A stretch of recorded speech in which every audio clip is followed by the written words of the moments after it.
This is Checking In with, a bonus podcast of the Check-In with Bethany Watson and Dennis Callow. I'm Dennis Callow. I'm Bethany Watson. And guys, today we're past spooky season. We're now in Thanksgiving season. The spookiest of seasons. Spooky season because you got to go see family. Yeah. You never know what uncle you're going to sit next to No. or aunt. My Aunt Vicky, Yeah. legendary. But she drinks, so she's funny. Snarky. So we have a wonderful guest who is very spooky. And we actually found out about him through Robbie Banfitch, Yes. who is a big, big supporter. Yes. And he was like, if you have not seen Horror in the High Desert 1 and 2, you're missing out. And we were missing out. And we didn't realize how much we were missing out. So I'm going to start this interview with a quote that I found so apropos because we are also filmmakers. Yes. And this quote says from our esteemed guest, "Producing and directing indie films could be equated to having a heart attack for breakfast and a panic attack for lunch. Then there are these days when your work makes you feel so alive and excited. It's as if you are a kid again." Welcome to Checking In with Dutch Marich. How are you? Marich. Marich. Marich. Yep. How are you, Dutch? I'm good. Thank you so much for having me on your show. I was, when I first woke up, the first thing I saw was your guys' walk through the fog. Oh man. This Awesome. is so we recently moved about a year ago, moved upstate New York from the city. And one of the most amazing things about it has been the fog. It's like this just presence, especially this season. Yeah. It's been everywhere. And Dennis is such an amazing filmmaker and photographer. He just captures this gorgeous stuff on our power walks. We're doing like our old lady walks. And I love catches it. this amazing. Yeah. Yeah, I have this little thing called a DJI Osmo Pocket. And they look great, like because it has like a built-in gimbal. You've probably used one. Oh, is that what you recorded that on? Yeah. Because it has a better okay. quality than like an iPhone. So like you know these things though, because you're a cinematographer as well. I mean, you've shot everything that you've done. But yeah, Bethany and I became quickly obsessed with these two movies. We watched them twice in a row. Yep. And well, I don't know. You wanted to say something before I talk about my problem. Yeah. So Dutch, problem. He has a bit of an issue. One of the things that you have been able to do with Horror in the High Desert and Horror in the High Desert 2, Minerva, which is our cat's name. So we love that one. Is it? Oh, that's right. You told me that. Yeah. Our one-eyed cat who's asleep next door right now. Amazing. When Dennis started watching Horror in the High Desert without me knowing what was happening or what he was watching. And I think I told you that. I think I DM'd this to you. I walked into the room and I just see him watching a true crime documentary. And this sister of this missing guy is on the screen talking. And I'm thinking, this poor woman, I've never heard of the story before, but nothing about the movie pinged me as this is acting. Mm-hmm. Every single person in this movie is 100% a real person. Mm-hmm. And so I was fully convinced this was just a documentary until Dennis said, "No, this is the movie Robbie told us to watch. It's fiction."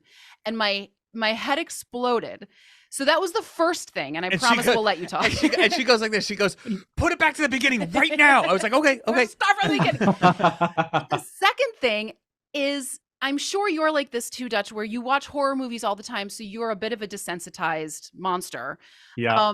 Nothing really scares us anymore. After we saw the first one, and then again after we saw the second one, Dennis was not able to sleep. So this is why I think that you are like an absolute, and we're not like sucking up here. You're an absolute master at this, because if I can't sleep, if I can't sleep from a movie, I have watched every modern horror movie there is.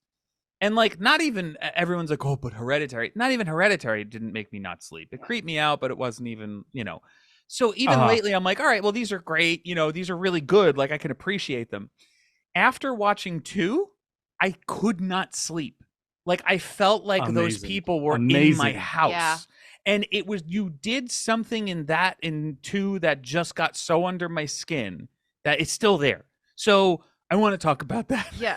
I want to talk about where. Incredible. Yeah. Like what depths you went to sort of get that.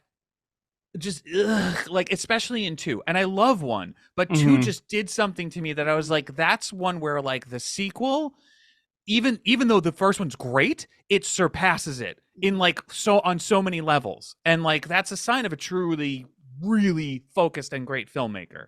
So what? Thank you. Oh, thank you. And My another thing God. that I said was, how the fuck did we not hear more about this? Like, I know, I was we're like, what the mad. fuck, dude? So let's let you talk now. Yes. Now it's your turn. Where did the story come from? I know you're from Nevada, so this is sort of a place that's familiar to you. Where did this idea come from? So for me, I think part of the making it really scary starts with making it seem very real. Like these people are real. This is, they're not they're going to say a lot. They're going to do things that a normal person would do in an interview, and that really is something that got picked apart too. Is that they do come across as like they're people who are just being interviewed. But this really all kind of came together. It was a combination of growing up there, one, when you're out there that far, because I grew up hunting and fishing with my dad and stuff. So in the wilderness. Way out there, yeah. And we would go out most of the time before the sun came up. So you're out there watching the sunrise, hearing everything kind of come to life around you. My imagination would kind of go crazy. And then I got super into this show called Disappeared. Have you guys seen that? I've heard of it. I've never seen it. Yeah. And there were a couple episodes. I don't remember what they were called, but they showed a little bit of footage with the actual true crime part of it. And I was like, ooh, this could be really terrifying.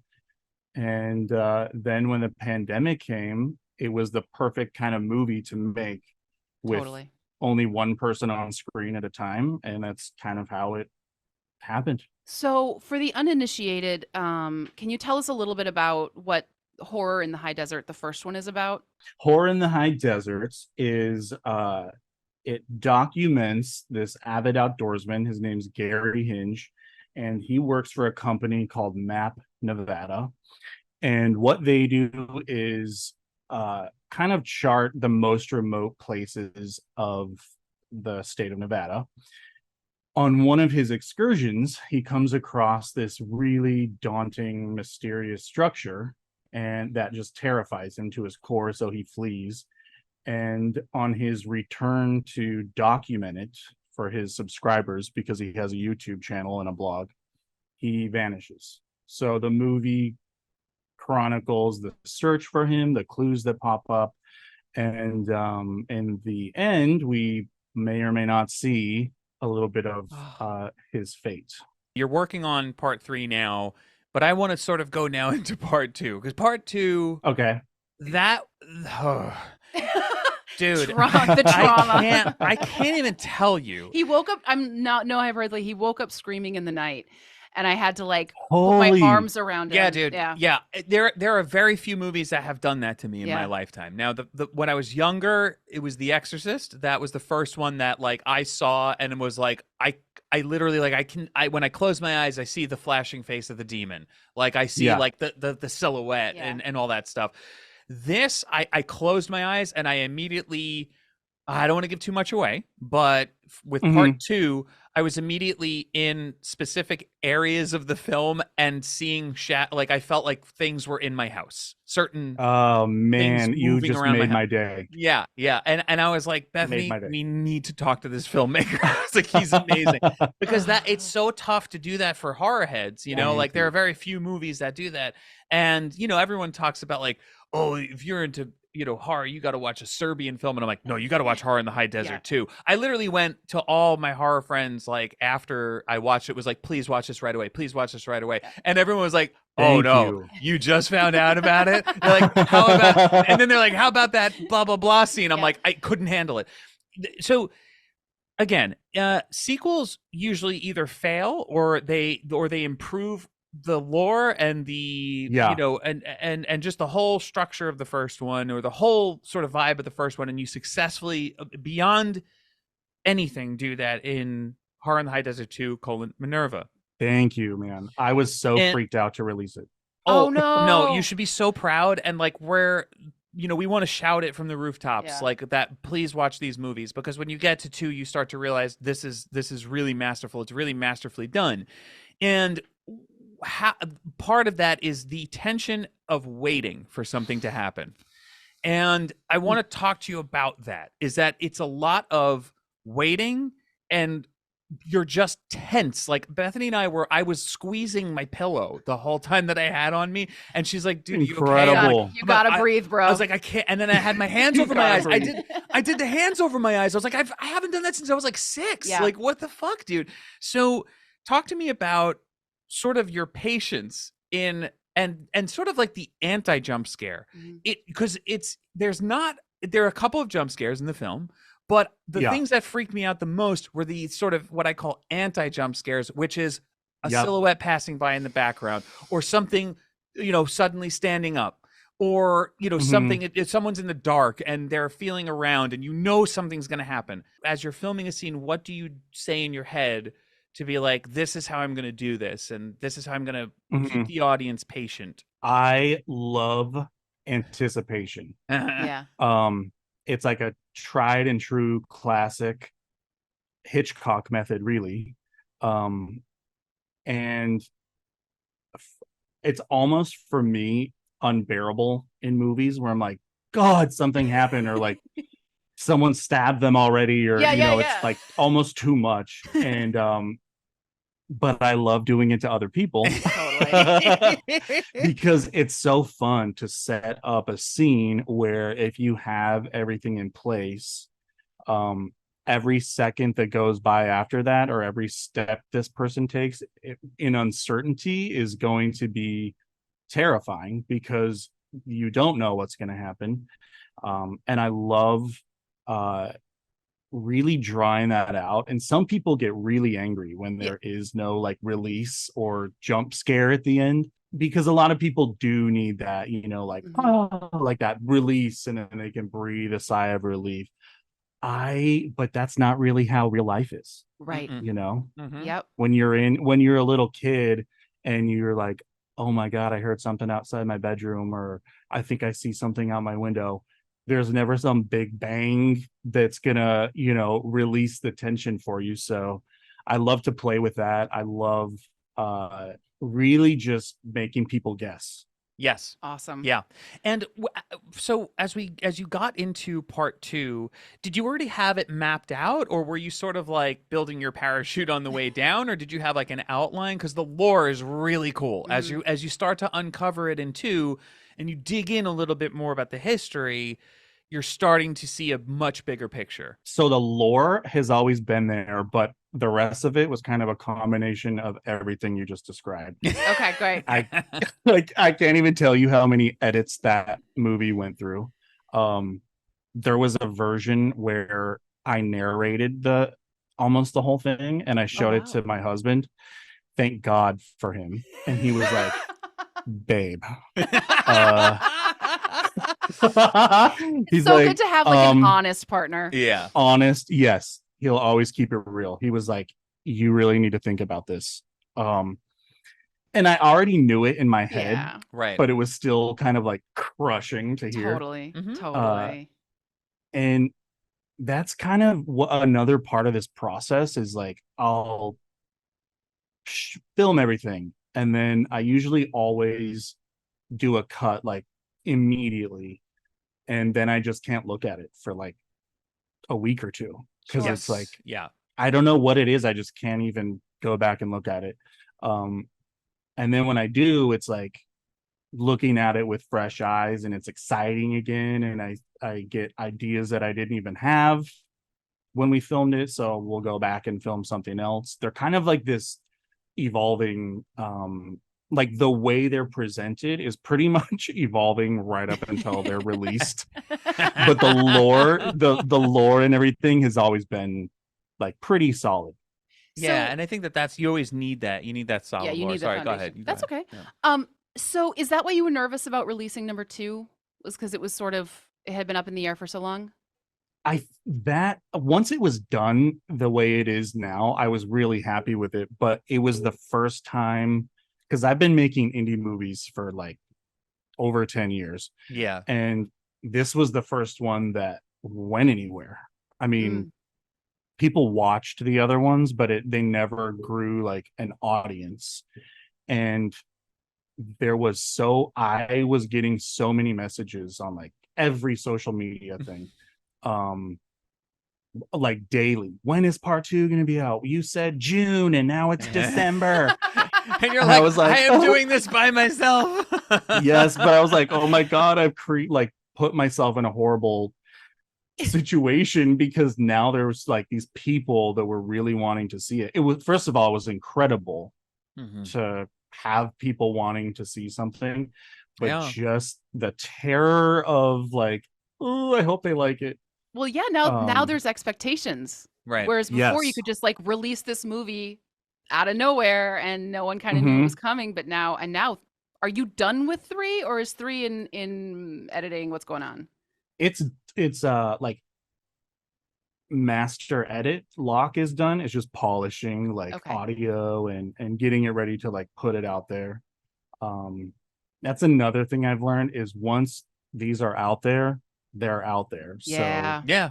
That's it. might as well take the time to button them up, Yeah. make sure that they're, like everything that you can possibly fix is Is done. done.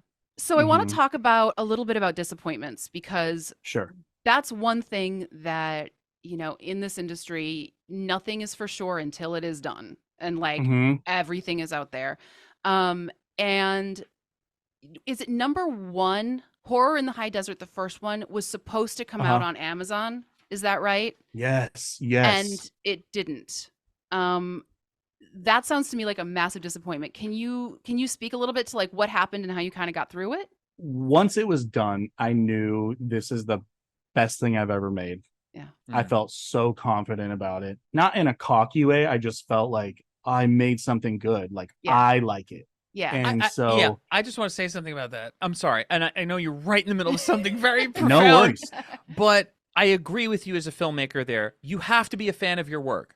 I say Yes. to Bethany all the time, I'm like, if I don't love it, and I'm not like, that's fucking great, I'm proud of that, it's not good. Yeah. You know what I mean? And like, you should Mm-hmm. always. It's not arrogance. It's not cocky. If you are making something, you should absolutely be a fan of it. So there's nothing Yes. wrong with that. Yeah. 100%. Yeah, I Yeah. just wanted to say that. Sorry. Please go ahead. I love that you said that because there has been other stuff that I put out that I did not feel like that about. You're like, oh, I And could have done it a little. Yeah. Yeah. it's like, what the was I thinking? And it's out there on the internet forever. Forever. um, but yeah, so when this one was done, I really had that feeling about it. I was like, this is gonna, be my movie that goes somewhere. And I gave it to the distributor. And unless you request a release date like months and months out, they don't give you one. It's just you give it to them, and once it passes their QC, it goes live whenever it goes live. Okay. So she's like, expect a couple weeks. 2 weeks go by. I'm checking Amazon 5 times a day or more. Totally. Chain smoking, like, where is it on here? And finally, I emailed them, and after like 3 or 4 weeks, and I was like, hey, is there any update? And she's like, oh, Amazon declined it. I was like shocked. I questioned like everything I've Yeah. ever done. Yeah. When was But she going to tell basically, you that, by the way? When was she going to that's let you the know that? thing. Yeah. Like, Thank that's you, kind because of I was like, important. I've been sitting here like on the edge of a cliff, homegirl. Yeah. I've smoked Um, 11 million cigarettes. This entire carton was gone in the yeah. 20 minutes. So, okay, so what happened? What'd you find out? So the Amazon, because this was in like the height of the pandemic, and they were getting all kinds of vaccine stuff and pandemic stuff, like a lot of misinformation. So they just made a blanket, we are not accepting independently produced documentaries. And because this is presented like a straight up documentary, they just But But it's and not one. but it's a I'm right. mockumentary. Like, I'm like, it's still it's fiction. Or is It's it? got a writer, a director, It Yeah. has a a cast cast. that's all still alive. Like, I mean, the Blair Witch Project Hmm. is still on. That's the thing is, if you have a movie like the Blair Witch Project on Amazon, yours should have gotten through. Yeah. You know what I Yeah. mean? Hmm. Like, or if you have any other like found footage slash mockumentary documentary, even fucking Spinal Tap. Like, I mean, Yeah. like that's I Oh mean, like yeah. those are Hmm. mockumentary. So like yours does not fall into a document, but And that's so just frustrating. there's just you can't dispute it No, at all? there's no. It's very robotic. There's no communication. Wow. It's literally a circle. Once you submit it, it's a circle on the screen that turns half of it turns green, Mm, meaning it's been submitted. If they accept it, the whole mm, circle turns green, and if they reject it, it turns red. That's it. wow. Okay. Um, Oh That's but it God. worked in my ridiculous. favor Okay, so How? how did it because work? Yeah. it went to Tubi, which I had never God, heard of. God, we're a Tubi Yo, family. Tubi's We love Are becoming you? Tubi. like, Okay. yeah, Tubi's becoming a thing. Yeah. Like they are becoming one of the like horror go-tos now. Yeah. Like it's like, oh, are you into Tubi horror? Yeah. It's like a category now. So They're great. Yeah, yeah, it is. it's It like really is. you find like the most independent stuff on there, and Yeah. it's actually like most of it's Hmm. really good. Great. But I'm sorry, please Hmm. continue. So it goes to And Tubi. it's in the US, Canada, Mexico, New Zealand. It of Great. all of the services, it has the largest reach. Mm-hmm. It's cool. Tubi Um, is the little engine that could. Yeah, Like it really is. I yeah. saw a tweet once where someone said every time I watch Tubi, I feel like I'm about to get arrested because like sometimes it's just like the watermark is still on. Like Tubi shouldn't have this, but Yes. someone uploaded it Oh my anyway. God. But You Tubi should is watch Crackle then. oh God. Oh, So okay, crackle. Crackle. Crackle. Hey, we Someone love you, tell But like, Crackle. movies. when did you guys discover Tubi? Like, when did you start watching Tubi? I would say pre-pandemic. I We would were say I was digging through. There was a horror movie that I wanted her to see. It was a Hammer horror movie, Uh and huh. it was only available on Tubi. And I was like, "Fuck it, let's go to this Tubi thing." And we yeah. downloaded Yeah. it. And then I'm looking through, and I'm like, "Yo, they have some sick like horror stuff that I've never even heard of." And Hmm. like we were like, "Let's try this one. Let's try this one." And we found that it was sort of like this hub of filmmakers we haven't discovered yet and stuff that you really couldn't find anywhere. Yep. Yeah. And they also had a film called, well, it was called Horror Hotel in the States, but it was released as City of the Dead from the 60s with not Peter Uh huh. Cushing. It wasn't Peter Cushing, the other His one. best friend. Yeah. Oh. Christopher Oh. Lee. Christopher. I knew there was a Chris in there. Christopher Lee. Oh, I highly recommend that movie. But anyway, that was our sort of like, let's go to Tubi, and then we just started watching stuff. love What Tubi about so you? much. What's your Tubi origin? What's your Tubi story? Yeah. This movie. That's how I was like, what the hell's Tubi? It's going to Tubi. Because she responds, she's like, yeah, Amazon rejected it, but it's going to go on Tubi. And I was like, what on earth? It's going out to pasture to something no one's ever heard of. Yeah. But then it blew up. So was it word of mouth, or did you do a festival run? Like, what was it? It was internet, word of mouth. Okay. Awesome. Yeah. A writer for Dread Central watched it.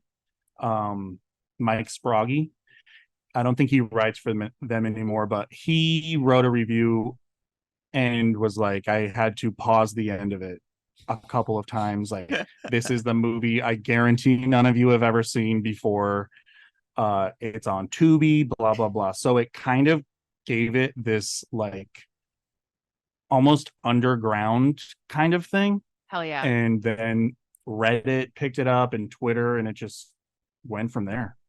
It's so let's talk about the ending. I don't necessarily so I don't Of want to one or give it away two? of one. This is the moment. Whew. This is the moment.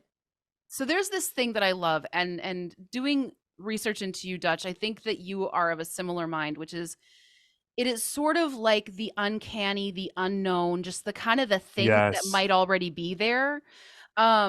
Things that you're looking at that you don't know if that's a person or not. You don't know if Yes. there's it's so upsetting. There is a moment where we're looking at something and then something or someone sort of moves.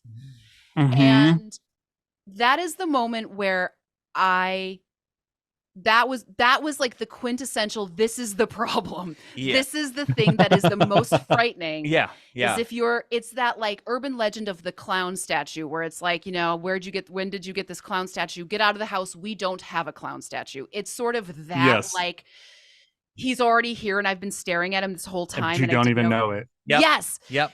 Like, literally hidden in plain sight. There was originally a totally different ending. Really? And yep, the movie was like done, put together, and then the trailer for Wrong Turn, the new Okay. Wrong Turn, Yeah. Yes. came out.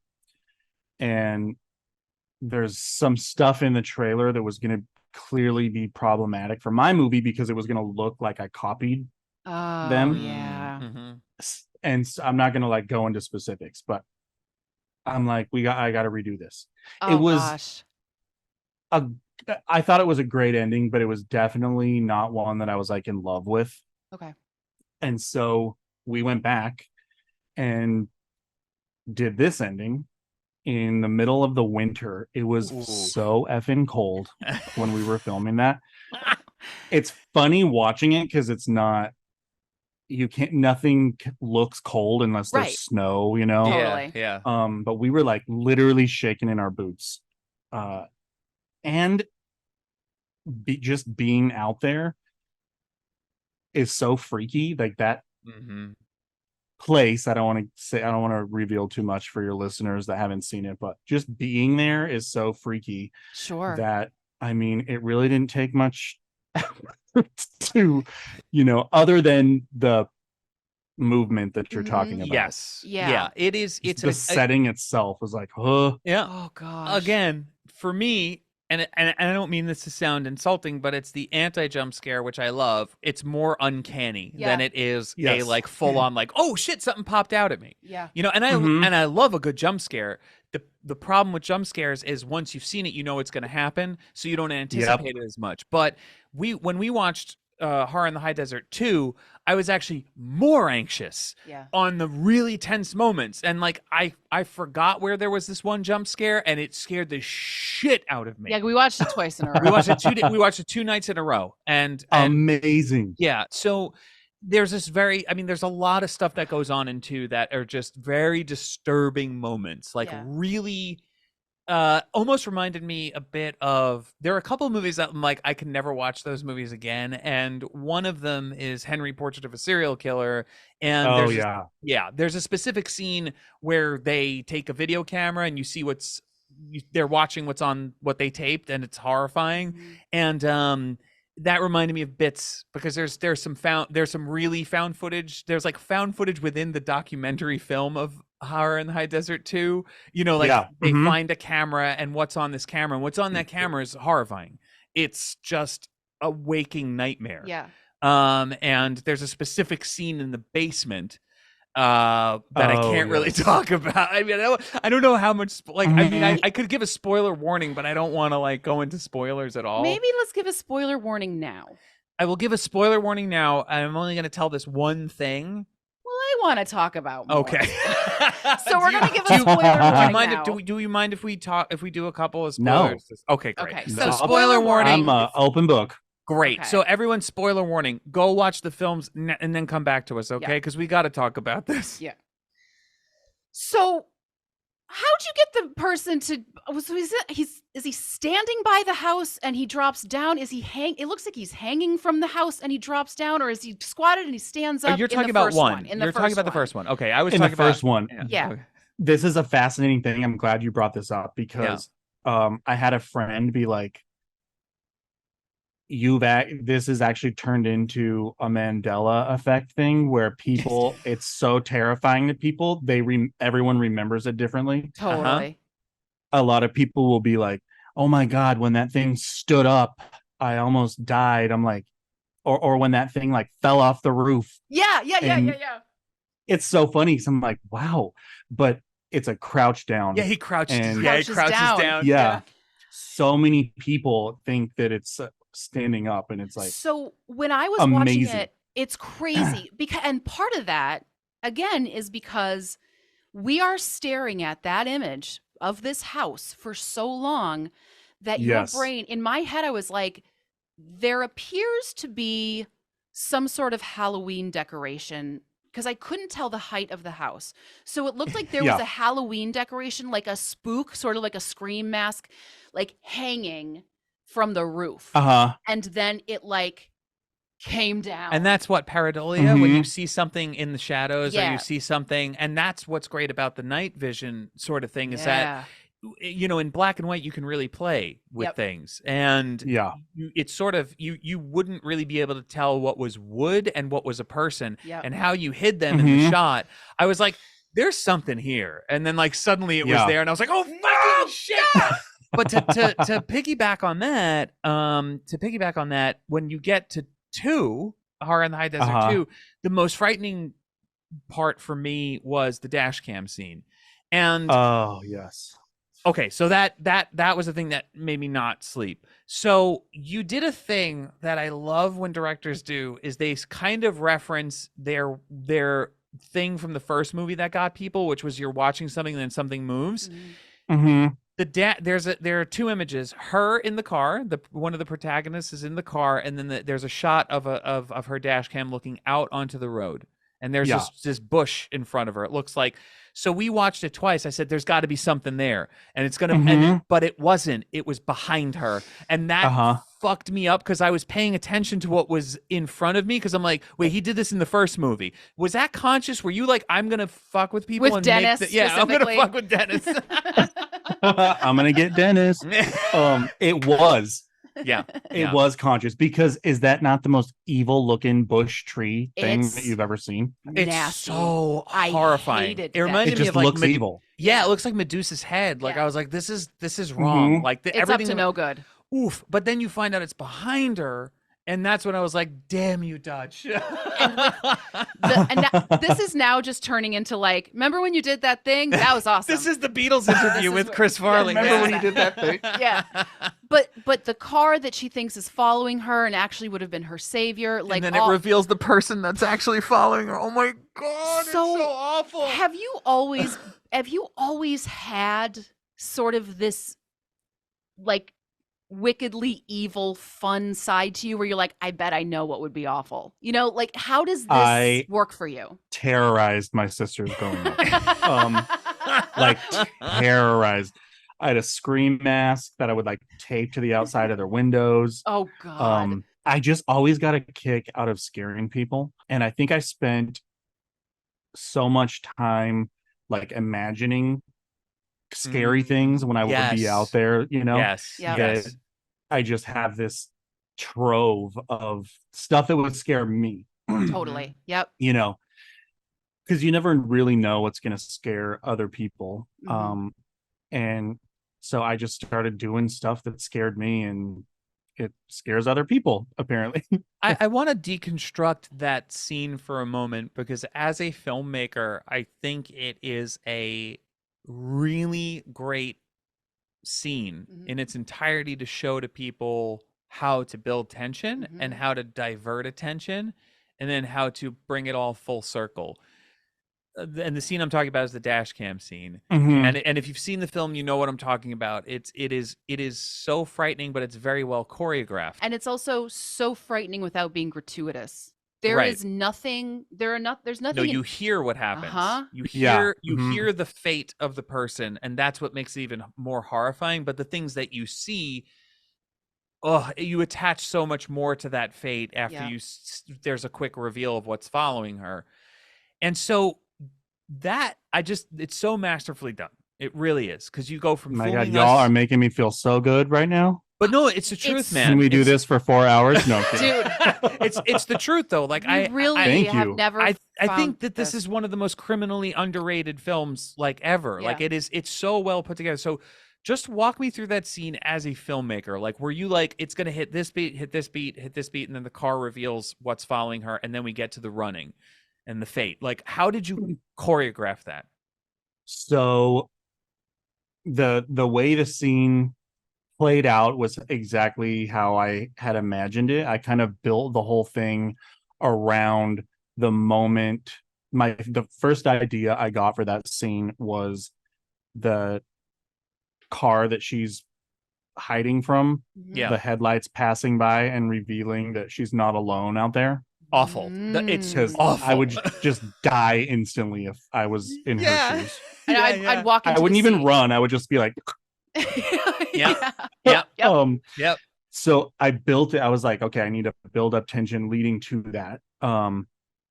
And I looked around for quite a few places to have that car pull off the road because a lot of landscape in that area at night is just flat Oh yeah, and sure. just sagebrush and darkness can be really scary, but it's a lot more scary if you don't know what you're looking for with that a big tree in front of her and all that and then just darkness behind her. Yeah.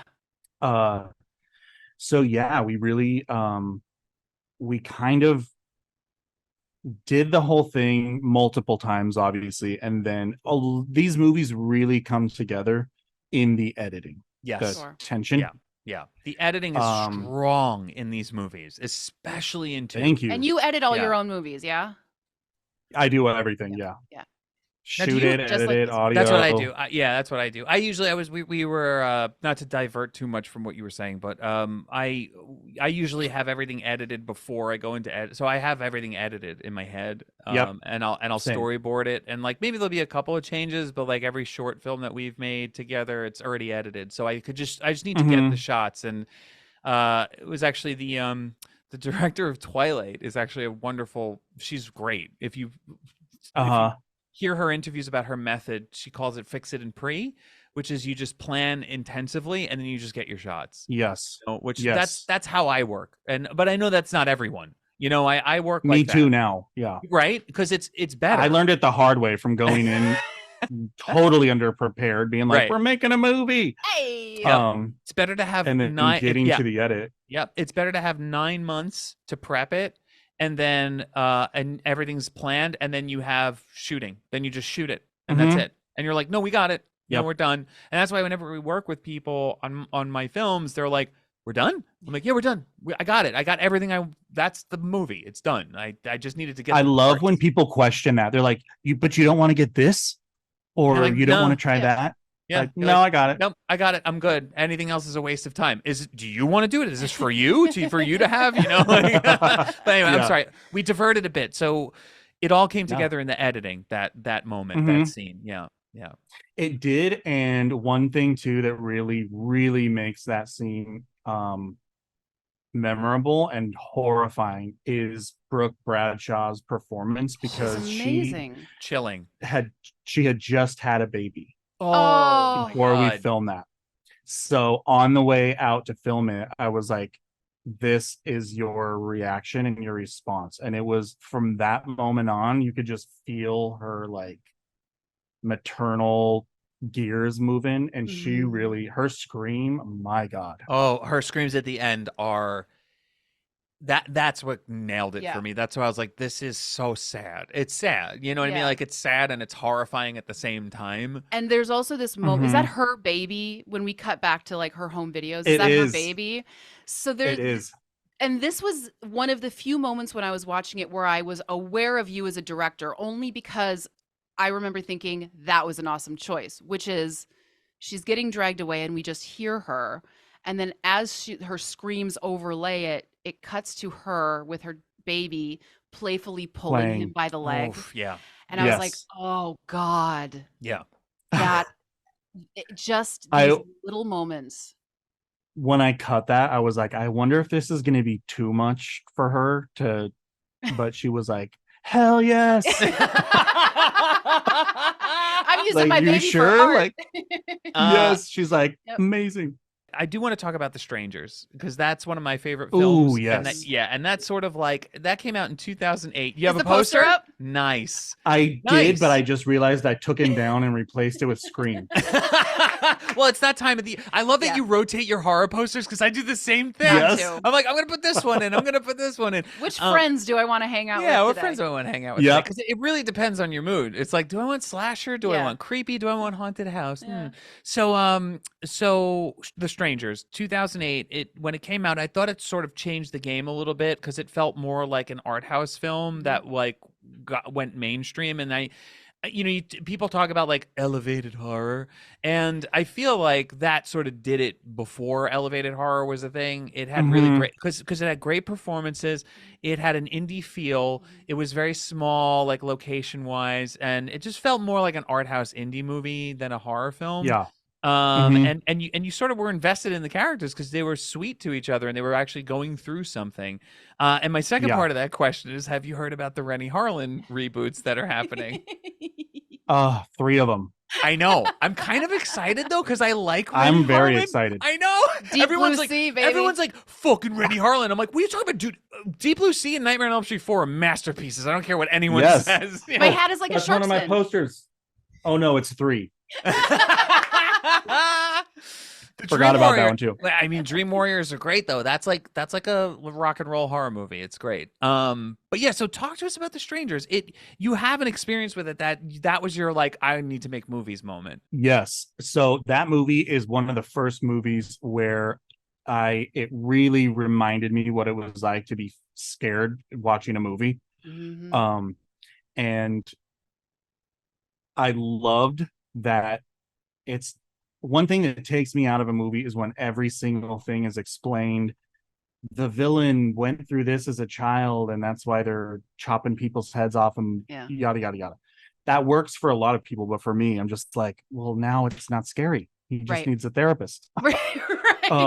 So I hate prequels. Like when Yeah. they go into like why they are the way they are. I'm like, who gives a fuck? Yeah, it's You scarier know? if Yeah, they're they're just just evil. evil. Yep. Yeah. That's scary.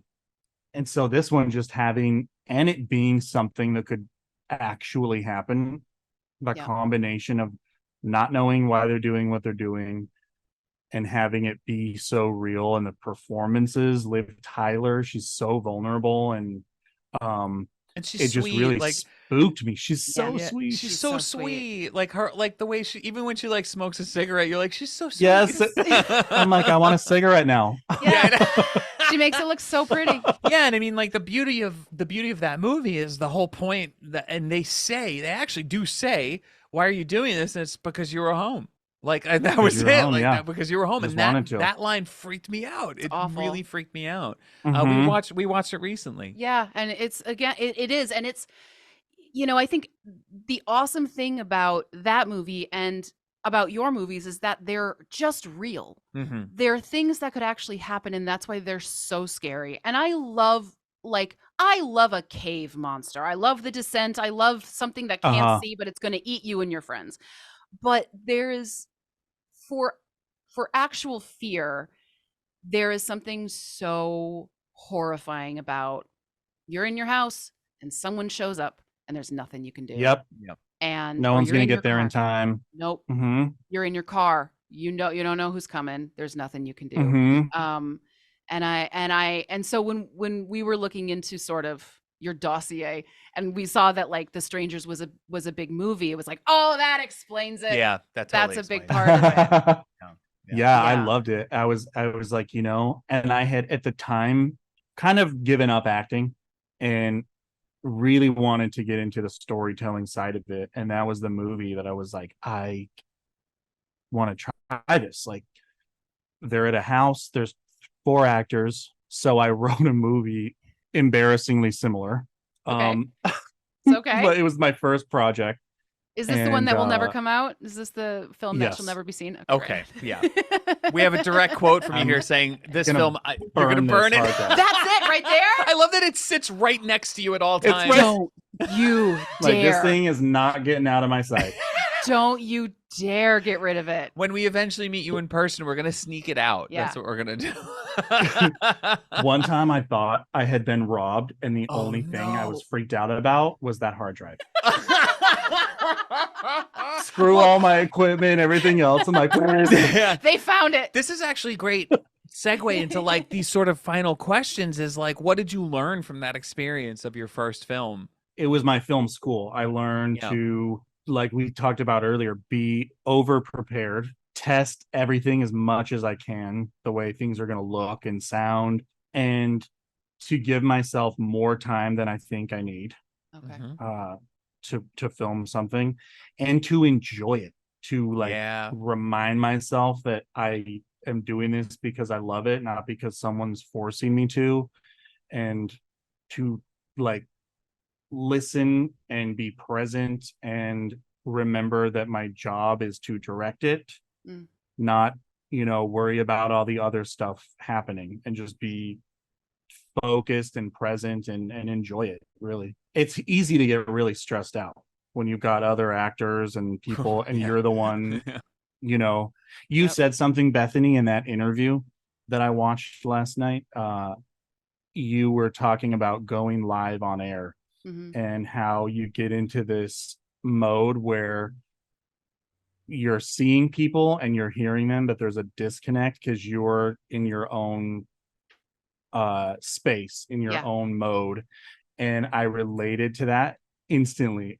That's exactly what it feels like. I think that's one of the reasons we love to do it, and you love to do it, is because it forces you to be present in a way that like we just aren't in our daily lives. Mm-hmm. And when everyone is present and focused on the same thing, it's magical. And that sounds so trite, but we don't focus like that anymore. Yeah. Mm-hmm. Mm-hmm. And to be in that space where you're like, we're doing this thing and we're driving towards this goal, and I know it's going to be awesome, and we're all doing it together. It's just there's I imagine it's like childbirth in that you forget the bad parts and you only remember the good parts. Yes. Yeah. Like I think it's like Yeah. that, And where as soon as the hellish nightmare is over, you yeah, want to do it you all want to do again. it again. Yeah. Yeah. Um Yeah. Yep. Mm-hmm. so yeah, I'm so glad that you spoke to that, because I think it's really important. Yeah, my therapist said to me one time, I was like, I don't understand the way I am. And he's like, well, that's why you're here. And so I was like, okay, so I was like, the only time that I feel like really good and like really focused is when I'm on set and when I'm like Mm-hmm. multitasking and I'm like, I don't, and you even said it, you're like, you don't get like you'll get like a little flustered or whatever, but not like it's not frustration or anger. It's more like we got to do that. I like problem solving and I like it all Yeah. at Mm-hmm. once. It's happening all at once. And he told me, he was like, that's because that's your anxiety working in your favor. He was like, because you've Oh. learned how to deal and Oh. compartmentalize your anxiety, that you're able to Mm-hmm. like multitask and it gives you this sort of adrenaline rush. So is it something like that for you too? Like sort of a, Yeah. That's exactly Mhm. how it feels because I overthink everything Yeah. Yes. and Yep. I also get major anxiety. Hmm. Um, Woo and woo. when you're right, that old bitch. Sorry, I've had a potty mouth. You can bleep me No, how you it's need fine. to. This No, one we over curse here. like sailors Yeah. on this Yeah. show, Yeah. so don't even worry about it. Yeah. But yeah, it forces you to like live outside of your head Hmm. Yes. because you're doing so many things. You're like, Yes. it's almost like a high, and then when it's done, you're like, oh, Oh, depression. Hmm. Well, yeah, and it's like yeah. It's postpartum. bizarre. Yeah. It's like Mm-hmm. postpartum creative depression. Yeah. And I think that's why we're all drawn to horror too, is because it Yes. it it it gives your anxiety something to focus on, Hmm. Yes. which Well, is the scary thing on the screen. we spoke to Liz, Liz Lane, who's amazing. She's pretty. I hate with an eight. Pretty hate machine with an eight. Yeah. On Instagram, and she's wonderful. And she was talking about how she gravitated towards horror because it was a way of controlling her childhood trauma. Making horror movies, I gravitated towards because I used to have nightmares, and I used to wake up Uh-huh. screaming, and I would see things on my wall. I would like see mouths on my wall trying to eat me. Ugh. Yeah. And so like did that happen to you too when you were younger? Like did you have a wild imagination and just scare yourself? Wild. Yeah. Wild. I Yeah. mean, to the point where I was like a baby. I'd be terrified to stay home alone. Yeah. If it Yeah. was after dark, I'm like, Sure. I mean, that's terrifying anyway. even now, I mean, we were talking about eventually getting a place back where I grew up in Ruth, Oh, nice. and Yeah. we're Yeah. like, would we want it to be like right in town or like out kind of in its own little area up the canyon? And I was like, hell no, we don't. Unless it has an electric fence Yes, and totally. like boogie monster detectors, because Yeah. Totally. Yeah. I will not sleep, literally. I No. mean, I'm 38 years old, but I'm still, if I were to go to bed in a house out there, if anyone else is there, I'd be completely fine. But by myself, No way. absolutely not. No, no. Yeah. And This heaven thing would be forbid. going a million miles an Yeah. hour. And heaven forbid there be like a sliding glass door in the situation. That's just a big Mm-mm. no. There's no way to protect yourself now. You're Yep. gonna No. die. Yep. Yep. You are in LA now. Uh-huh. And do you want, like, okay, so this is actually, I like this question because I came up with it. No, because I think this is a question that comes up a lot.